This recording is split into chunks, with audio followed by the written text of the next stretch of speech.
culture is a product of defined values that's translated into observable behaviors that all individuals have to be held accountable to relentlessly. Culture also is consistent. It is the actions and behaviors that we observe regularly occurring. And because it is consistent, it's also as finicky as trust. Allowing any breach is a crack that can be infiltrated with whatever the toxic behavior is.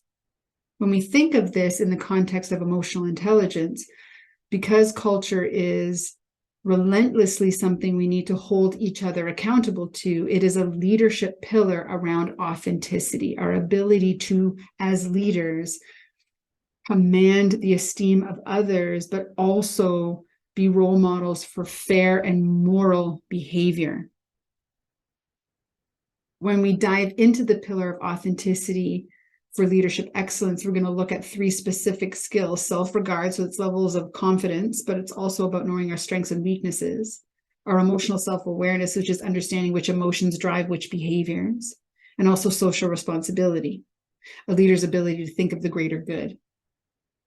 So when we are, as leaders, holding other people relentlessly accountable to what our culture is, we have to be aware of our own ego getting in the way, driven perhaps by certain emotions of fear or insecurity, that then leads us to not make a decision that is for the greater good, but rather make a different decision, one that might be quite selfish. To excel in this area, an individual has to claim that personal responsibility to not allow their own emotions to get in the way of what is the right thing to be doing at that time. So when you are investing in your company's culture, what has to go in tandem with that investment is developing emotional intelligence skills, because as we can see, at the foundation of being able to build a strong culture that is really consistent are these very strong skills and proficiencies in emotional intelligence.